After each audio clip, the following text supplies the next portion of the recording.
This film is totally wild, wacky, weird, and one more word that doesn't end with a W.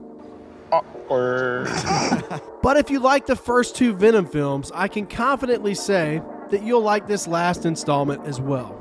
Beware, this video will completely spoil the movie. So if you don't like some loser on the internet spoiling major plot points for a movie before you've seen it, come back and watch this later. With all that out of the way, I guess there's nothing left to say, but We are Venom. This is the best place to get your comic book movie fix. Comic Book Cinema. Introducing your host. He has the strength of Hawkeye, the charm of Ghost Rider, and the humble attitude of Bruce Wayne. Right after he buys your mom's house, Mr. Jonathan May.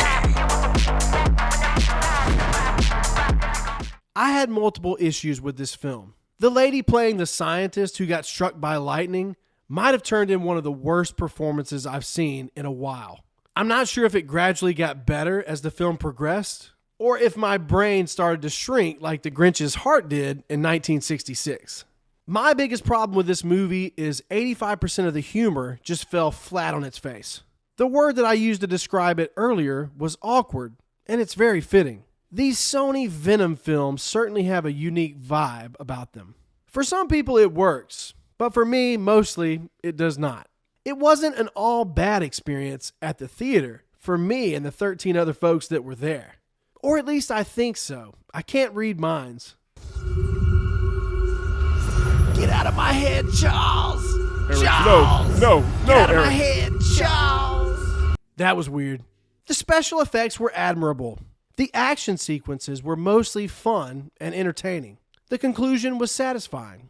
In the previous two Sony-Verse Venom films, any and all other symbiotes encountered were always hostile forces trying to kill Eddie and Venom. Now, all of a sudden, they're allies? At first, I thought the inclusion of the random family that picked up Eddie and brought him to Las Vegas was mildly annoying and mostly pointless. When they popped up again later in the film at Area 51, I was even more frustrated at their appearance. But that heartwarming moment that Eddie and the boys shared right before he saved their family really got me in the feels. Probably because I have two daughters of my own. I have to say that the post-credit scene from the ending of Venom Let There Be Carnage and the post-credit scene from Spider-Man No Way Home really feel like poor planning and last-minute audibles when you watch this movie. In the first 5 minutes of Venom 3, the film just conveniently makes both of them disappear from existence. It felt like a direct order from Disney and Kevin Feige to cease and desist any future plans of connecting their MCU to this garbage heap of a universe. Trash. With Secret Wars still on the horizon, I would say that there's still a pretty decent chance that we could see Tom Hardy's Venom pop up for a one-off in the MCU. But a Spider-Man versus Venom film, or any type of full crossover, is probably out of the question.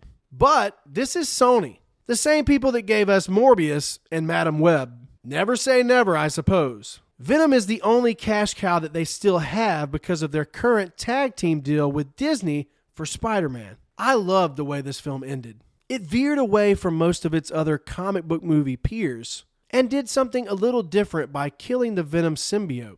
Of course, the mid-credit scene teased that Noel was coming. But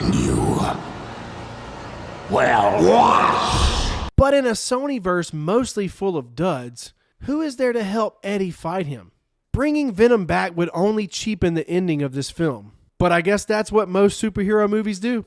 This film is easily better than Venom 2, Let There Be Carnage, and maybe slightly better than the first Venom film. If I had to rate this on a scale from 0 to 10, 0 being terrible, unwatchable, I never want to see it again, and 10 being perfect, it would fall somewhere around a 5. What did you guys think about the movie? Maybe you think that I'm completely off base about the Venom films and the Sony-verse. Maybe you agree with me. Let me know in the comments, or if you're listening to us on our podcast, whether that be on iTunes, Amazon Music, or Spotify, just give me an amen. Thank you so much for watching or listening, and until next time, have a good one.